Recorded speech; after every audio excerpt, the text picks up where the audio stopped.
Well, hi, Lisa, and thank you for joining me, and welcome to 9 to 5 Work Rebels. So, I am your host, Ebony Gale. I am a 9 to 5 Work Rebel, as you know, and I wanted to bring you on here because I found you very interesting. Okay, so for those who don't know, this is Lisa Newton, and she is a serial entrepreneur, an author, and a course curator, but she's also a big advocate for passive income streams, which I am also. You know, we all need to make sure we can cover our finances. So really, really happy to have you here. So what I really wanted to ask you really, because obviously this is 9 to 5 Work Rebels, and you just skipped the 9 to 5 altogether, right? You just avoided it completely. I feel like you've got a good tip beforehand, you know, where I went through it, I was like, oh my God, you know, you were like, oh, forget it, I'm not even going there. So what happened? Tell me your journey. So it all began. I'm originally from Nottingham, which is like Robin Hood. I always like to start the intro like that because people out there will be thinking, oh, what's that accent? It's Nottingham, like Robin Hood. So when I finished school, I went to college and I did my A levels, but alongside that, I also did the AAT in accounts and the CIM certificate in marketing. And I remember specifically being in the kitchen, at my mum and dad's, watching the Oprah Winfrey show. And I saw this guy on the TV promoting his book, Rich Dad, Poor Dad, Robert Kiyosaki. And he said, you know, the rich don't work for money, they have money work for them. He said that if you want to study anything, either study law or study accounts. The reason for studying law is because when the law changes, the future changes. You can get yourself ahead of, you know, whatever those changes might be. Or study accounts because when you can read a balance sheet, it's like a snapshot. It's an X-ray of someone's financial health. So fortunately, at that time, I was doing accounts anyway. So balance sheets was my thing.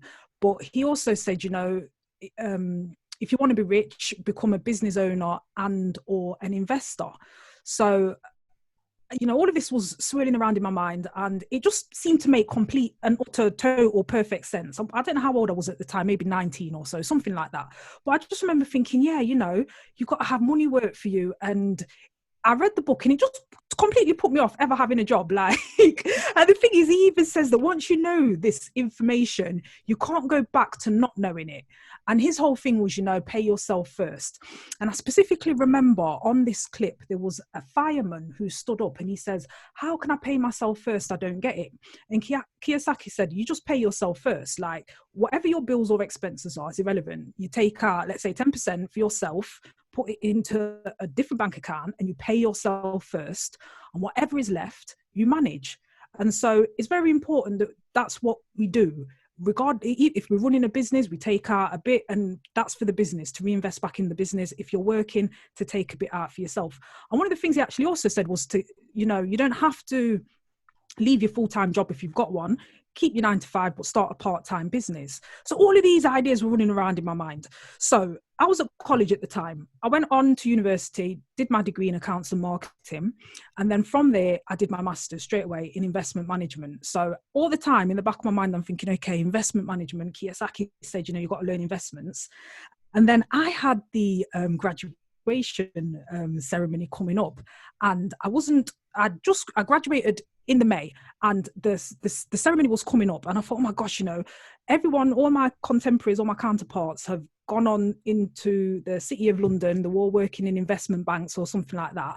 What am I going to say? So I thought, you know what, I'm going to start my own limited company. And I'll say I'm a company director. And that's what I did. So I've never actually had a full-time 9 to 5 job. So upon graduation, I started my first business, which was an accounting service. It was a bookkeeping service. Right. And so that's how I got into it. Unfortunately, because of what I'd studied, the marketing helped me because I'd learn all about how to market your business. Yeah. And then I had the skill of doing accounting, doing bookkeeping. So that's how I got started. And then through working with lots of small businesses over the years, you know, I've had an insight into lots of different companies, different cultures, never having to actually get involved in it because I'm part-time all over the place. Lucky you. Just understanding I don't want to be involved in the office politics. Yeah. I do not want a 9 to 5. I'm happy to be self-employed, building my business, building my team and working with people that I like, who I want to work with, and not, you know, having to be there. And I've seen it with people. you know, the road that starts off easy, where just get my paycheck 9 to 5 and whatever, becomes hard, because when you leave that regularity, it's hard. So I can completely, you know, sympathize with anyone who's got a nice salary and they're comfortable. They might hate it, but I can understand why, you know, it's difficult to leave, because that's your safety net. Whereas because I left straight from university, I'm used to beans on toast, or just it is, like just not eating, whatever. I'm used to that lifestyle. So it wasn't I didn't have to downgrade anyway. You know, it was easy. It was easy. So, you know, when people used to ask, oh my God, how did you do that? I was like, well, I didn't know any different. No, I didn't know I couldn't do it. So I just did it anyway. So you're right. That's an interesting point you make there, because the transition from working in a full-time job and then deciding you want to go and do your own thing is completely different mindset wise, you know, because I've done a transition, you know, a few years ago. Well, 2013, I left full-time and decided to do my own thing. And I always knew I wanted to do my own thing, but kind of went down the you know, the cookie cutter. Oh, well, let's go to university and, you know, get a job or whatever. And I had my daughter after university. So I was quite interested in getting the job and thinking about, you know, the money side of things. Then you get into that and then you start to feel like, actually, well, for me personally, it was like, oh, hold on, I feel like I'm kind of selling myself for this money, because I'm not really wanting to be here anymore. I'm not really enjoying it. I feel like you can create a life outside of the 9 to 5 matrix in itself. The way the whole system itself is, to me, was built, you know, incorrectly. And to me, it's just like a modern day slavery system, you know, and that's what it kind of came across as. If you don't, particularly if you don't like a job, then it definitely will feel like slavery. You're literally just going to go and get your paycheck, right? A lot of people are not necessarily going for any other reason, because it's people that I've spoken to, and I used to find it amazing when I go to different workplaces and be like, oh, how long have you been here? And someone will say, oh, 20 years. I'll be like, oh my gosh, like I could not imagine ever in life giving 20 years of my life to someone's company. But that's just, you know, my mindset, you know, and the shift that you have to make from that. So if you're going from being a full-time person, getting a salary, used to getting that, you know, your bribery for your time, so you get your payment. And then if you try and switch round to doing your own thing, it is different. You know, there's, when you first start out, when I first started out, it was a bit like, oh my gosh, like, you know, you're so used to a regimented system that you're like, okay, I've got to do my own thing. So you can create your own world, but then where do you start creating? Whereas for you, you already started at that point of, actually, I don't want to join those ranks. I'm going to have to create my own world over here. So obviously for you, it's not anything, like you said, foreign, you know, whereas someone else would be like, okay, you got to cut down on this, cut down on that. And that's why I speak to people about the fact that you can transition while in full time. Whilst it can be really difficult, it can be possible, like you said. No, definitely. And you know, the thing is, you know, if someone wants to ask me, oh, you know, I've got a business idea, or, you know, what should I do? I would say to them, keep your full-time job and start a part-time business. And if you can afford to, you know, go part-time in your job and try and go then full-time in your business and transition like that, that would be my advice. I once said that to someone. Go on. He came to me and he said, oh, you know, he was working in a supermarket, well-known supermarket chain, and he had a full-time job, and he had this idea to sell saffron, which is this very expensive, I think, like, you know, like you get salt and pepper. I think it's like a fragrant or something that you put in food anyway, but it's very expensive. And so he was saying, you know, he can source it from the country he was from, which was Iran, and he wants to, you know, do this, you know, start this as a business.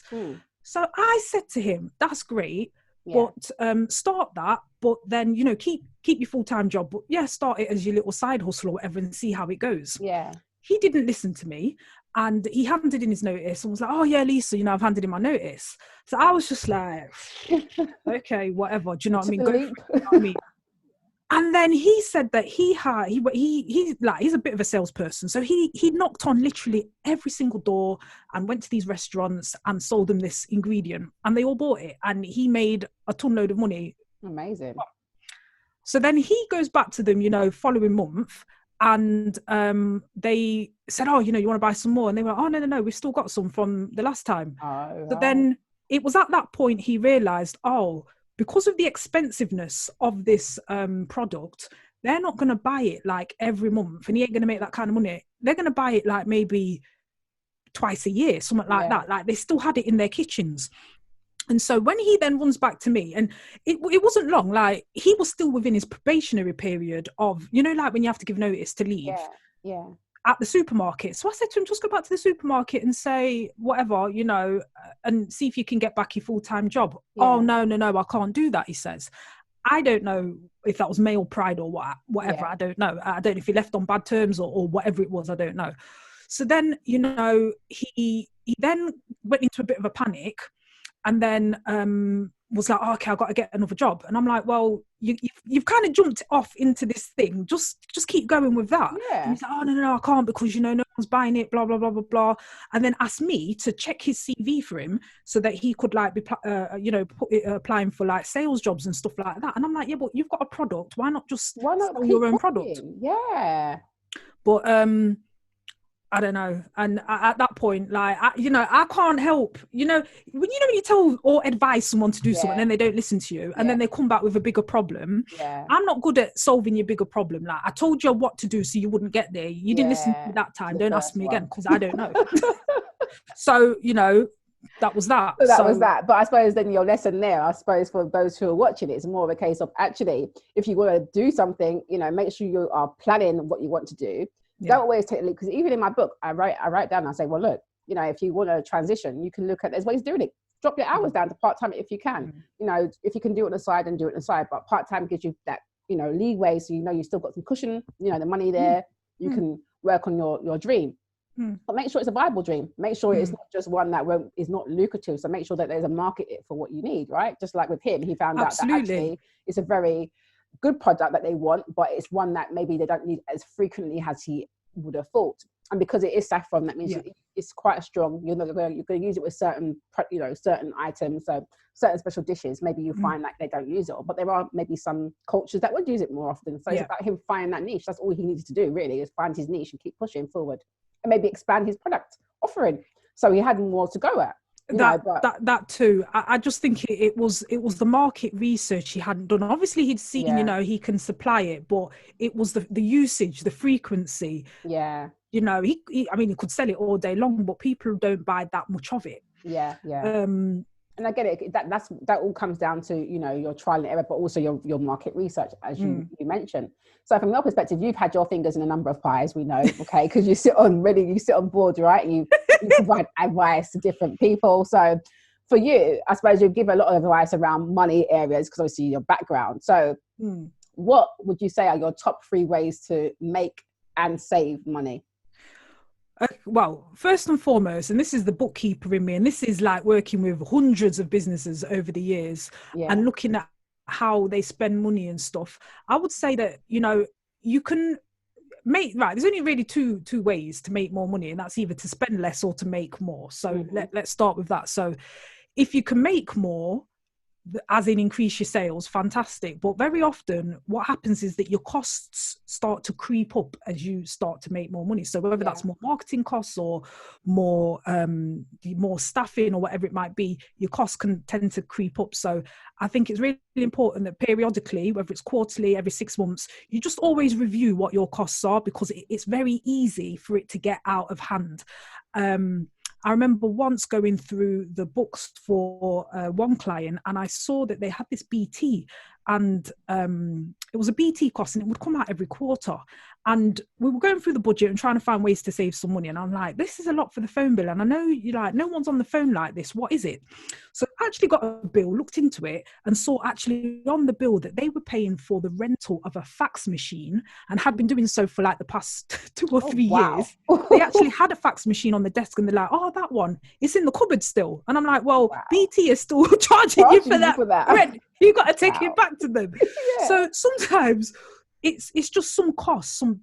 We just have to go through our cost base and just make sure, are all of the costs that we're paying for, are the things that we're using. I mean, it's really easy for subscriptions to get out of hand, to be paying for things and not be using them, or to be in a contract and not actually reviewing it and saying,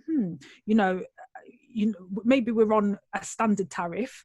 Maybe we don't need to be on that. Maybe we could be on the starter tariff instead, because we still need it, but not as much as we were. So it's really, really important just to get your costs under control. And there's a whole load of different costs out there, but just, make sure you're... Stay on top of it. Yeah. And sometimes for some people, they think, it's penny pinching and, but it's not, because every single penny that you have to spend, you've got to earn somehow. And it's like being in a sinking boat. You can be so like, get the water out, get the water out, get the water out, but just stop the leaks. Yeah, exactly. And you'll have a much calmer existence. Yeah, exactly. So, it's true. Every penny counts, as they say in Jamaican culture. Every mickle make a muckle. So exactly what you got to do. Sometimes you do think a penny picture, but it actually adds up. Or you might find you've been spending too much on a credit card or whatever else. I mean, I found that when I was working for a company before, I ended up saving them quite a few £1,000s because of their subscription that they had. And we literally just had to update and change a few of the subscriptions around, and it made a huge difference to the savings. I think it saved them something like, I don't know, it was ridiculous amount of money, over £50,000. It was ridiculous.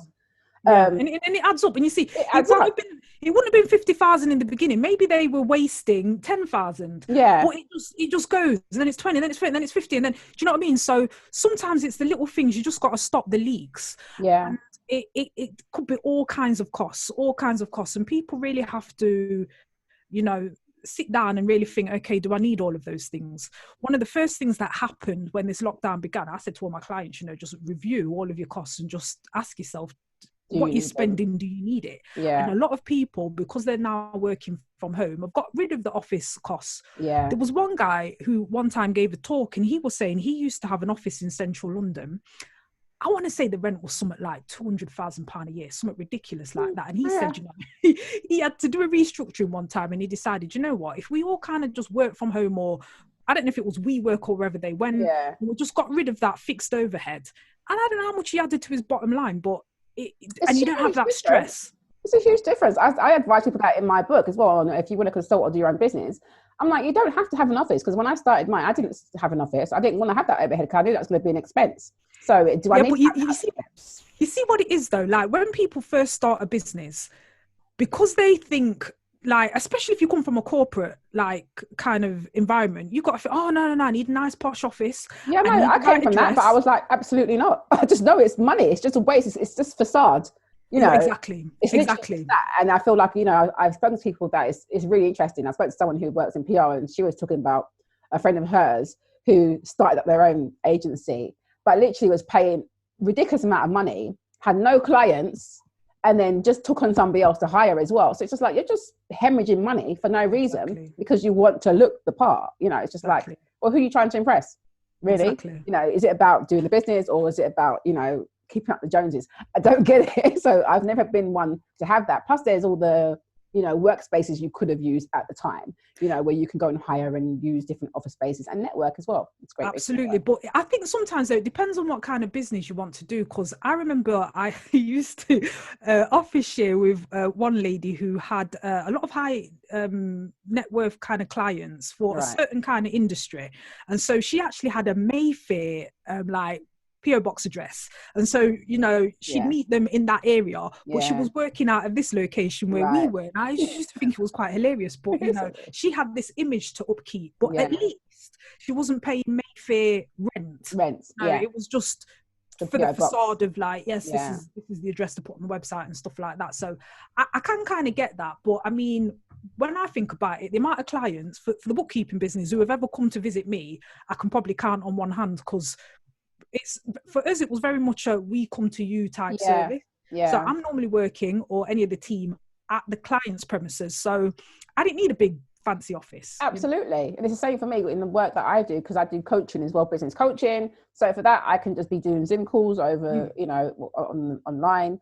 For the PR work that I was doing, I mean, that's fine. A lot of that, I just do it remotely anyway, because it's just a case of me giving them updates and providing information. So you don't necessarily need to be there. Or if we do meet, we can meet somewhere centrally, or at the client's office if they're here. Some of my clients were international, so a lot of them were just, Zoom recordings and just catching up that way, and emails and the usual.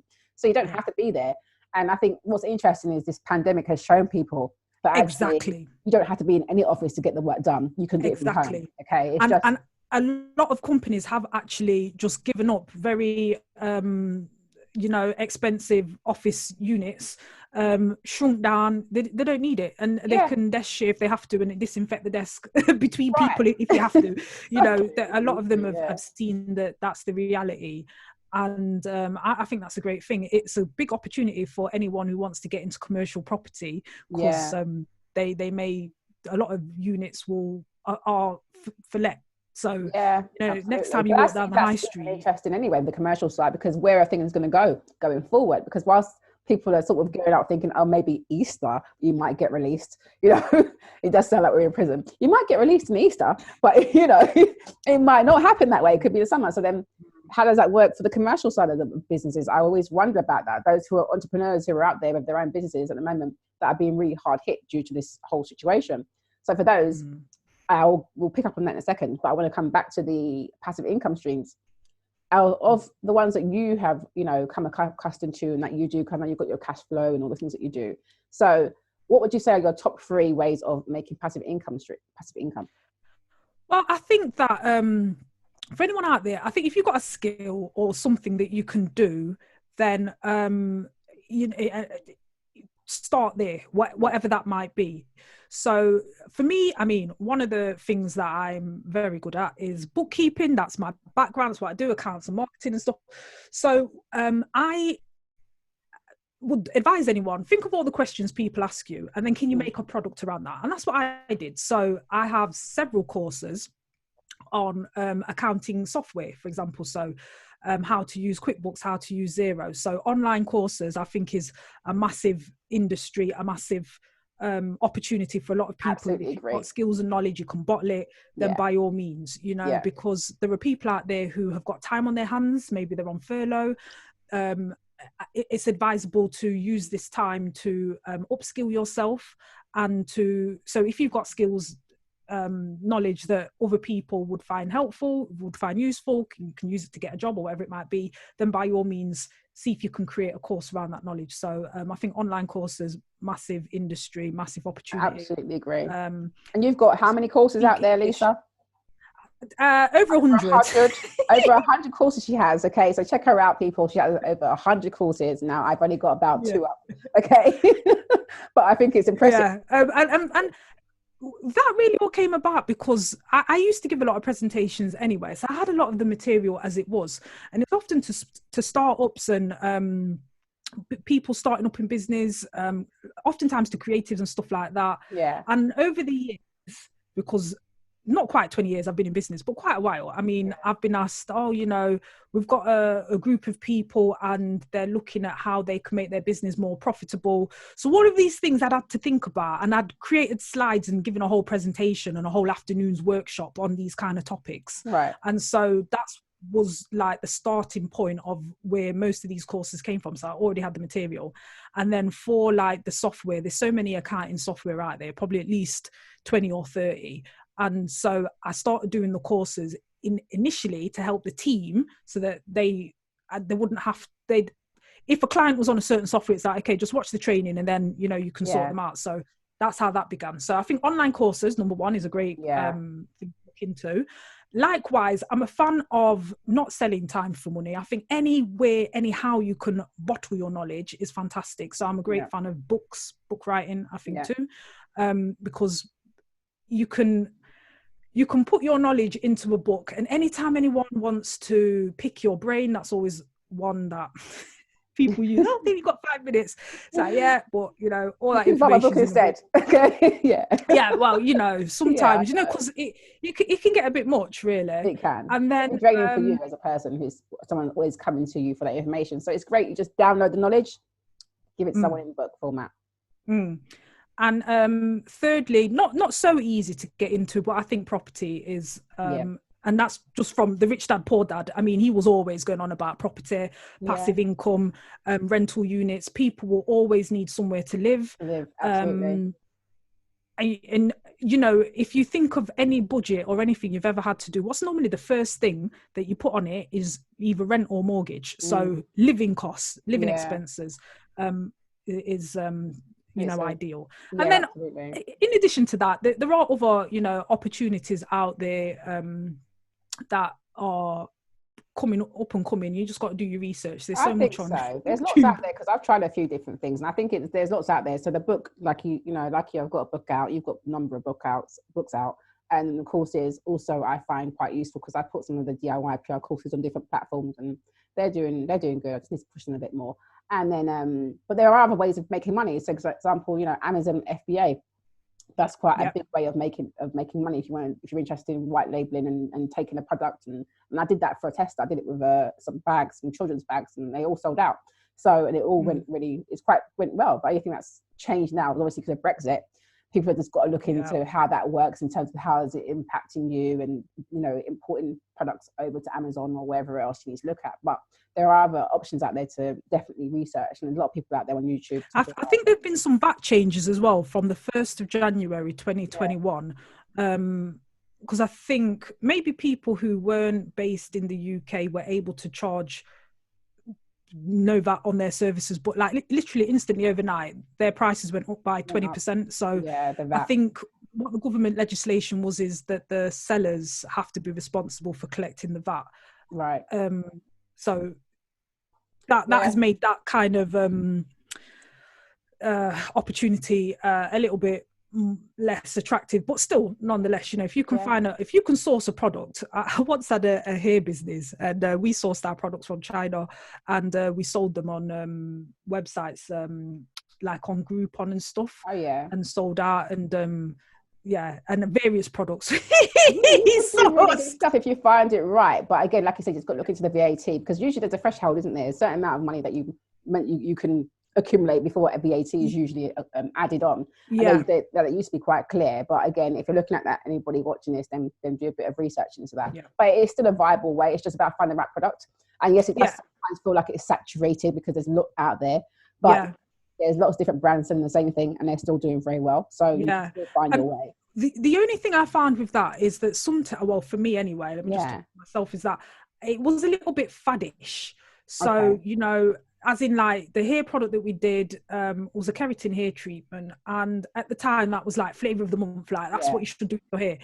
And I'm sure at one point yo-yos did amazingly well, and I think that some of these products, if you time it right, you can make good nice, money. Absolutely. I think with that you've got to do a lot more research, because I've done research into the Amazon side, and it was there. I saw lots of fad type of products, but I didn't really want to go for one of those ones. You've got seasonal products as well, which means you've got to be very clear on your timings and when you want to get it in the warehouses and pushing it. But then you've got other products that just sell all year round.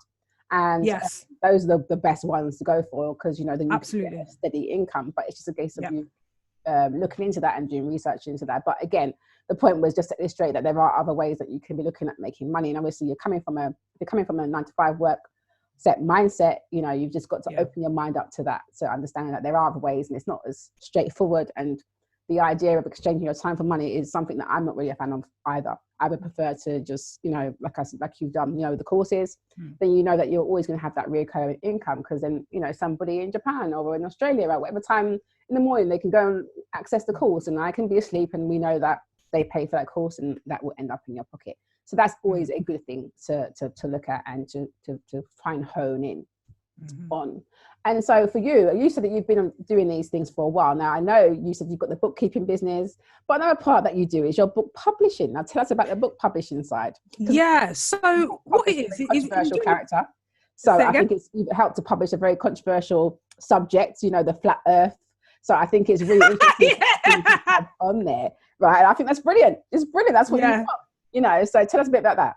Yeah, well, I mean, I've always been into just conspiracy theories in general. I put my hands up. I do just enjoy things like that. So do I. I'm into very interesting. Attraction. Yeah, I think there's a lot in the universe that we don't understand and stuff. So one time I was just watching YouTube. I think YouTube has changed a lot over the past 1 year. They've done something to the algorithm. I don't know what it is. And they actually say that they've changed it deliberately because some theories and ideas were gaining too much traction and getting far too popular. And whoever they are, Google didn't like it. So Google owns YouTube, and so started to kind of change the algorithm. But somehow or other, I'm just watching my usual programs and whatever, and then this guy comes onto this radio show. It's called Coast to Coast AM. So they have all sorts of people on there, really fascinating. They talk about everything, black-eyed children, Bigfoot, just random stuff.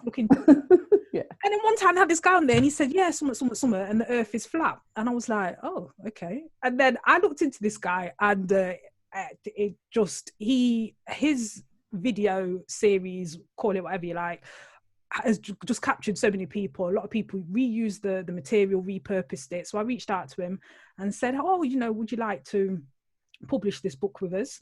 And lo and behold, to my surprise, he said yes. So that was like one of our first big clients to you know, take us up on that.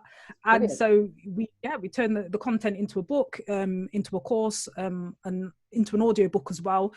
Got it translated into French, and there's also a second series on that. But That's brilliant. the way But the book you don't realise she's talking about Mark Sargent, just so you know. Okay. Yes, yeah, sorry, yeah. Yeah, look him up. But the book publishing came about simply because sometimes, and people have to be very aware of this, that, you know, when you start a business, you can get to a point where you might get a little bit bored of it. And I'd been doing bookkeeping for a while, and much as I love it, and I still do, I kind of thought, I just want to do something else. And when it's a service-based business, you very much have to be present and available to deliver the service. And it had been bugging me for a long time, where I kept thinking, do you know what? I want to do a product-based business. I want to be able to have it on the shelf and pick it off the shelf and send it out.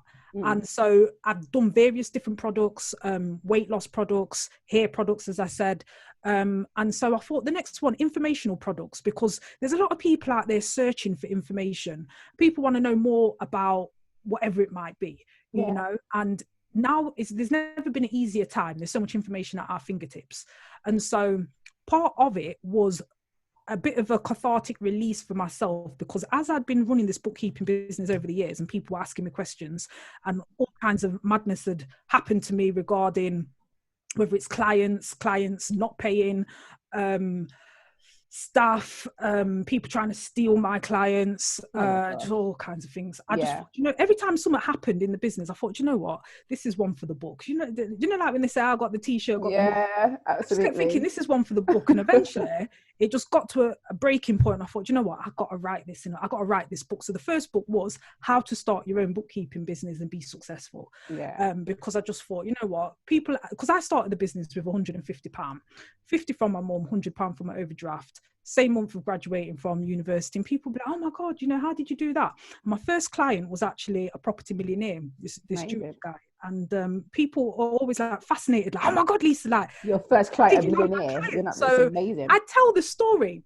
And so what actually happened, how I got that client is a bit funny, because people always want to know, you know, how do you market and get clients? And I said, well, various things came together in me getting this client. So what was happening was, I used to go, I was doing a part-time course, just like, I don't know, weekly at the Mary Ward Centre. Maybe it was word processing or Excel spreadsheets, but I was upping my skills at the time. And so they had a notice board where you could pay 25 pence a week. So me being my budgeting self thought, okay, don't want to risk too much, so I'll put £1 on it. I did this advert for 4 weeks, and I put it up on the notice board. So I had a little picture of a calculator, and I remember even being in the kitchen, my friend came round, and my mum was there, and I was like, oh, look, this is the logo. Going to be which one do you like? And so they said, yeah, Lisa, that one. So it was a calculator with a hand on it. So just a clip art picture. So I used that, and I was like, bookkeeping service, and this is what we do: sales ledger, purchase ledger, VAT returns, blah, blah, blah. And then put it up on the notice board. So go back week 1, still there. I want to make sure I'm getting my money in there. My money's the advert hasn't disappeared, yeah. Week 2, go back now. Yeah. And I see that someone had copied my advert. When I say word for word. What, word for word? Even down to the little picture of a calculator. Wow. They couldn't even be original to find a different picture. And I thought, what is this? Yeah. So I took down the details of this person, because I thought, I've got to say something here, because this is just out of order. Do you know what I mean? Plagiarism. What's going on? Do you know what I mean? So I contacted this person out of the blue, this lady, and I said, yeah, you know, basically, you know, I saw you'd copied my advert, and I just wanted you to know that I saw that. And it wasn't a horrible email. I just needed to let her know. Do you know what I mean? Yeah. She replies back and, oh, Lisa, we spoke on the phone. You know, your advert was so good, you know, I couldn't improve upon it, but, you know, I really liked it. So, you know, I hope you don't mind. Thanks, what am I going to say? I said, all right, fine, whatever. You know, they say that flattery is the greatest form of was no, imitation. imagery is imitation is the greatest That's form of right, flattery. yeah. I thought, all right, whatever. And you know, at this time, I'd just come from a degree where we do marketing, and you're supposed to differentiate yourself, and you know what I mean. Yeah. Anyway, whatever. I didn't like literally a couple of weeks down the line, I completely forgot about it. She rings me up out the blue and says, "Oh, I've got a full-time job now, but there's a guy who I know who goes to my synagogue or whatever and is looking for a bookkeeper and, you know, an accountant or someone she knew. Are you still interested?" And I'm like, yeah, like my business is like 2 minutes old. Of course I'm still interested. She puts me in touch with this guy. I meet the accountant, meet the guy, get on well. That guy became my client for like 5+ years. Oh, amazing. Best client ever, lovely guy. You know, learned a lot about the property business through watching him and how he managed his business and stuff like that. And now you have your own portfolio, so that's always a good thing too. Absolutely. And I mean, what I got paid there for one day, like £200 a day, back in like almost 20 years ago, was brilliant. That's a brilliant. And that's ridiculous. I could literally manage on that one day and like spend 4 days working on the business. Yeah. So I was able to do other things, do courses, work on growing the business, putting systems in place, putting structures in place, and dipping my hands and my fingers in other pies so that, you know, because I always had that baseline to come back to. But I mean, so that story is like, you put out adverts, so that's one part of marketing. It's word of mouth, you know, referral marketing. And it's also like not seeing your competition, if you like, as an enemy, but just trying to collaborate. Because you know, when I reached out to the woman, it was a little bit, yes, I was a little bit upset, like you ripped off my advert, but at the same time it was all right. It was also a matter of, well, let me just say hello, do you know what I mean? Kind of thing. And actually a good thing came out of it, really. No, absolutely, because, you know, she gave me that referral, and it always struck me that, I don't know how long she'd been going for, but she went and got a full-time job and so couldn't take on this client. And one of the things I always say to people is you have to be in the game long enough to see the results. So if you start your business on the 1st of January, on the 31st of January, don't give up because the phone hasn't rang yet or whatever it might be. Keep going, because I've had referrals years after meeting the person the first time, or I did a lot of networking. So sometimes, you know, people think you're lucky, or, you know, you might not understand how something's come about, but the key thing is you've been around long enough. People see that you're serious. They know what you do and that you're still there. You've got a reputation for it. You've won a few awards along the way and stuff like that, and you're still there. And that in itself builds trust and confidence, you know? Yeah, absolutely. Absolutely. Well, that's great. So at the moment, what I was going to say to you, I suppose we kind of covered it. I was going to say, well, what kind of keeps you on your path? Because, you know, you have challenges, you have your bumps. And what keeps you motivated?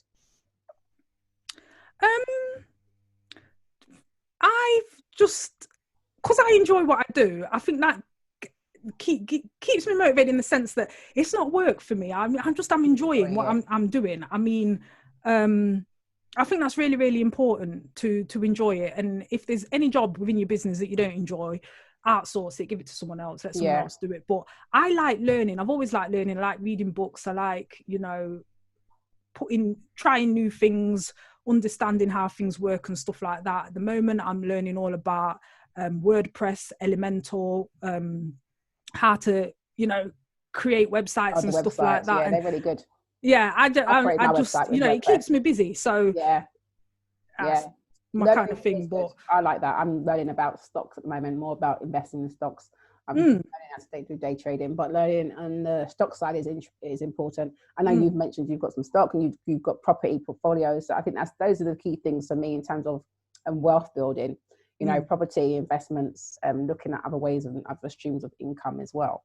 That's always useful as well. Because it's back to that, paying yourself first, taking 10% out as and when you can, but not just everything. You should just take 10% out of everything, putting it to one side and then thinking, okay, what can I put that into? How can I get that money to work for me so that you're not continuously always, you know, on the go kind of thing. On the go, yeah, I get it. Yeah, no, that's good. Well, it's been very helpful. And then I wanted to ask you about some of the advice you've been given. So what was the worst advice you've been given around your business? The worst advice? Yeah. Well, I think that would be, just jump in and just go for it. Be like, no, do a bit of research. Yeah. See what's out there. Lots of information about everything out there, Yeah. and see what will work for you, and have a go. Mm-hmm. And then in terms of because you do have a lot going on, obviously you've got bookkeeping, you've got, property, you've got things that you're doing, lots of other businesses, and, publishing. How do you find you managing your time and like the work-life balance? Because that's one of the things that people want to kind of escape 9 to 5 for, to get that work-life balance. So how do you achieve your work-life balance at the moment? Well, when it comes to work life, I think I've always been one to try and I don't know, none of the work to me, the work that I do, I don't see it as being work. It's more I am enjoying myself. And when we could travel, when we were allowed, I did make a point of getting out and about. So I've done volunteering in different places in Thailand, in Colombia a couple of times, because I've been learning Spanish for ages, but I am fluent in Spanish. But I've been to countries like Peru and different part of Colombia and Spain many times, and done immersion courses there. Oh, cool. I think, I try and, sort of do what I enjoy doing and like fit the work in around that. I like yoga, I like meditation, dancing salsa and stuff like that. Cool. So sounds fun. Yeah, that's good. Yeah. That's the main thing, because I think when I first started going on, do my own business, it was getting that balance right. Because sometimes you can work, and because you're not at the office, you might find yourself working later, or your times might be a bit different. But then I used to just make sure I tried to make sure I've got time for things that I'm enjoying outside of the work, because otherwise it can just morph into seamless. You just go from sort of work to work to work, depending on how many projects you're managing and how many pies you're managing, because you've got your publishing house, you've got different things going on. So always interesting to hear about time management, but good to hear you're fitting in some fun. Yeah, well, you see, this was part of the reason as well for starting like other businesses, so that, not to say that, not boredom is the wrong word, but for me, I know some people like can only do one thing and they've got to do it really, really well, and that's their only thing, and but I mean, for me, I like to like do other things, because I always think that what you learn in one business you can apply to another. Absolutely. And it's it just, no, I think maybe back to our programming and conditioning, like they say, you've got to go to school, work hard, get a 9 to 5, stay in the job for like 40 odd years, then get a golden watch at retirement, then go and retire and blah blah blah. And that's never been me. And as time's gone by, more and more people have realised actually life is probably more about having a series of mini retirements throughout, and a lot of people are going to have to retrain and maybe have 3 or 4 careers over their working life. So I don't think one should ever stick to, if you like, just one thing. And we've seen that in the global pandemic, where you're actually actively being encouraged to pivot, and that was never difficult for me, because if one thing went down, something else went up. I mean, during this time, online courses has gone through the roof. Yeah, because it's a great time, isn't it? Yeah. So that's a great thing to do. So it makes sense. But I completely agree with you on that. And I've never necessarily been a person who feels like it's all about going with the programmed world of the cookie cutter. I do feel like you can do more than one thing. I don't think you have to be one dimensional. I never have been one dimensional. So I feel like I like art. I started out doing art. Like I like drawing and things like that. So I like art. I love dancing. I used to do dancing as well. Those are the 2 things that I was quite creative. But then I went into PR, and now I'm doing more business coaching and helping my clients to kind of get themselves going on their kind of journey and their trajectory to escape 9 to 5 and set up their own business. And interesting to deal with the mindset and the limiting beliefs that people have because of the programming. Yeah, it's so dangerous. So even that in itself, breaking down a 9 to 5 matrix in itself is interesting, because you're literally just taking cohorts of people, putting them through the system. Okay, at the end of that, like you said, you might get a gold watch, you might get a pat on the back, and then you go off. You might be able to travel for a little bit with a little bit of the retirement money, if there's anything left, if the government hasn't completely squandered it all by then. And then off you go. That's it. That's the end of your life. It never ever sat well with me. This whole thing, oh yeah, you have your house and your 2 children and a dog and a white picket fence and call it a day. Where? Like, it's like, can we live life and let's create what lives that we actually want to live? And it's really interesting when you start getting into the whole Matrix thing, because someone said to me recently, I listened to I think I told you, I listened to Ralph Smart, Infinite Waters, quite a lot. Yeah. I like the way he talks. And he was speaking about, don't you think it's interesting that humans are the only people who pay to live here, to live on this land? And I thought, that's absolutely so true, because animals don't have to pay for anything.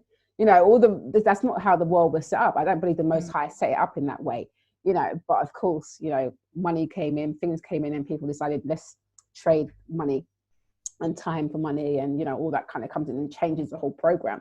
But it's a whole interesting situation. But again, for those who are interested in 9 to 5 and want to stay in that, I say, by all means, if you enjoy it, you know, stay in it. But I don't feel like you should have to pigeonhole yourself or cut yourself off. Just like in PR, sometimes if you're in a PR firm and you're in finance, they'll say you can't go into consumer. Well, why not? These are skills that are actually transferable. So the only person who's putting these barriers there is actually people in the industry. You don't need to do that. Or sometimes when it comes to ourselves and our growth, we put in those barriers there. So it's about unpicking that and understanding, no, you're a living being and you can be whoever you want to be. You know, like you said, you can reincarnate yourself how many times you like.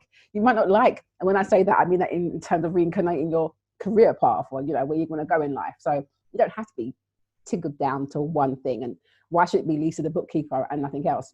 Well, no, because Lisa actually likes to write, and she likes to create content. She actually likes to travel, and she likes to own her property, and she wants to invest. And so, you know, why not? Yeah. So I think it's important that we see that we don't have to be limited, and that we can, you know, move forward in our goals. And it might take time, but don't limit yourself. I think that's the worst thing we can do. We box ourselves in, and that's again down to mindset management. And I think I do a lot of kind of talking around that with some of the coaching that I've been doing of late. So like you said, it's all about staying focused on what you love and doing something that you enjoy, and it doesn't feel so hard then, does it? You know? No, absolutely. You know, I think life's too short, and I think, you know, we're all, everyone's got a skill.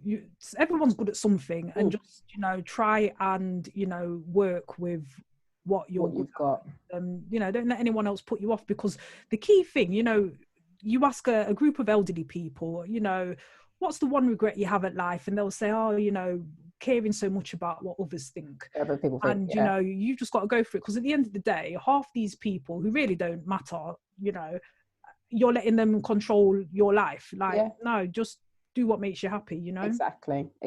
So true. And in terms of, for you personally, in your journey, would you identify any particular point in life where you felt like you had a real mindset battle? Because I feel like being on your own or working for yourself, you're constantly having to motivate yourself and keep yourself going. No, absolutely. And I actually remember the time I wrote about it in my book as well, because I've been working and growing the business, busy. And I had a check that I had to deposit. And so I went to my local Halifax thinking, because I just Googled it and thought, okay, there's a Halifax there. Didn't even know there was one there. Went to the Halifax, and it turned out that was like an estate agency branch, not an actual bank branch. Oh. And I got chatting to the guy in there called Daniel. Never forget this. And so it was too late. Maybe the closest one might have been Camden, and maybe they closed at 12 o'clock, 1 o'clock, and I don't know what time it was. And I just didn't have time to go there. So I thought, oh gosh, you know, and Monday I'm going to be with clients all day. So I don't know when I'm going to get a chance to bank this check. But anyway, so then I just ended up getting talking to Daniel, and I was like, you know, moaning, if you like, for want of a better word, or how busy I am and blah, blah, blah. But not in a horrible way, but just like, you know, there's so much to do. And when you're a single one-man business, as I was at the time, it's very difficult to juggle all these things. He just said to me, Lisa, why don't you just hire someone? And, you know, it's like the penny dropped, and I thought, yeah, why don't I? And so, like, literally, I put an advert out in the job centre. Literally, that was a Saturday. Literally on the Monday, started interviewing people. And at the time, I didn't have any office space, but the job centre would actually give you space in their building so that you could do your interviews in there. Oh, wow. And I got quite well known in there. And, you know, it was just a whole learning process. Like, I used to put book people in for an hour, and I'd be there all day. And then I realized, you know what, half the people don't even turn up, so let me just do 30-minute slots. And then, you know, as time's gone on, it's like, oh, you know, you got to test them for this and test them for that, and you know, because they'll say, yeah, I can do bookkeeping, and you can't do anything, so you have to test them at the interview and following up references and stuff like that. And I got my first employee was a lady who, she's back in China now, but she was working at the post office at the time. And that property client that I mentioned, that was the first client that I passed on, and she took care of him. And then I realized, you know, you sell someone else's time for money. That £200 a day, if I'm giving her a percentage of that, I'm still making money, and I'm not even there. So, do you know, like, it's brilliant. That was the first thing. And then it was my admin assistant was the second person who I hired. And I put her on I think it was a 25-hour-a-week contract. And if you think about that, that was literally 1 day a week, 25 hours, that I had when I had to work, write it all down. And, you know, and this is how I got into writing the books, like having to do the handbook and just, this is how you run the business, how to operate the phone, how to do this, how to do that. I realized that was like 25 hours a week of my life. I didn't even realize I was just doing admin on the business. And I remember I'd have to, you know, I'd be doing work. The alarm would go off, and I'd realize I haven't even been to bed yet, and I've got to do another day. Now, at the time, you know, you got lots of energy and stuff, and I mean, I ain't got any kids, so it was fine, just running around. So I can do all of that. But I think if I had to do it all again, I'd get help a lot sooner, because it's just easier. Just outsource, just, you know, get some help. But that was the shocker to me, where I thought, God, you know, all this time I've been doing all of this, and it's actually quite a lot of work. I didn't realize, like, 25 hours a week, like, and you know, even the time the admin person, like, was struggling to keep on top, like, and it made me think, you know, how have you managed to be doing all this whole time? Wow. It is about to kind of choosing and picking the task you want to do, and if you can, and outsourcing whatever you want to do. So I think that's interesting. And that's my next question was going to say, you know, what would you change? So that's one of the things you would change then. Definitely. Like hire people sooner. If you need to do that, absolutely. So it depends on your business model and what you're trying to do. And did you ever want to kind of go into like a huge bookkeeping agency, or did you want to keep it kind of? I did excuse me, throw it, but then, you know, I kind of scaled back and pulled back, because I thought, you know what, is this really what I want? Like, because it's service based, so it's more people, more problems. Just and I just kind of thought, you know what, let me just pivot, if you like, and go into a different direction, because this was the thing. I still am always looking at business models, different ways of operating and different ways of being. And I think probably due to the fact that when I was doing bookkeeping and I'm in lots of different types of businesses, I would see different business structures, processes, ideas, processes, and just different kind of models. And I must say, you know, of all the years, property has probably been the one, any clients like that, I always think, that's a better business, because you don't seem to have the staff pressures. You get your lettings agent deal with all of that. You don't seem to have that kind of, over the years, what I believe, some businesses are just easier than others. And not to say property is easy, I'm not saying that, but I just think some businesses are easier than others. And one of the things that anyone who's gone into property in the past 10 or so years has probably noticed is that whatever they've bought has gone up in value. They haven't done anything. I wouldn't say they've been lucky either. I'd just say that that's where the market's gone. So they've had some capital appreciation as well as having the cash flow the whole time. And so some people can be in a business doing it, and they've got this far, and someone else, same effort, doing it, but I've got that far. So we've always got to be looking at, what are we doing? And is this the easiest way? Is this the right way? I mean, I'm not someone to keep banging my head against a brick wall. I think, you know, see what works and what is enjoyable. No, great. Well, that's been very helpful and very insightful as well, Lisa. So some good tips there about, you know, looking after your money as well and making sure you're counting what's going out. I think that's a key thing as well. And I think it's really interesting that finance for a lot of people is like a taboo subject, something that we don't really want to talk about, even when it comes to setting your fees, how to make sure you're getting paid the right amount of money. And paid on time and paid at all. Getting paid on time, that's a problem. I've had to give clients, charge them late fees before. I implemented that because I had to. It got to the point where it's like, you're leaving me short now because of this, Absolutely. And when a client, if you send out an invoice and the client doesn't pay you, effectively they're using you as a bank, because your cash is sitting in their bank account and they're getting the benefit of that. Yeah. And you're not. Exactly. So there's always those sort of things. I remember doing a really big talk at one of the IPSE's National Freelancers Day, and I gave a talk about setting fees and making sure you're getting paid and how to set your fees and looking at, depending on the type of service you have and how much do you want to earn, and maybe working backwards, working your way backwards. How many clients do you need to have to earn this much based on how much you charge? And also talking about money, because I feel like a lot of people don't want to talk about money. I think that's a big issue in Black community in terms of families.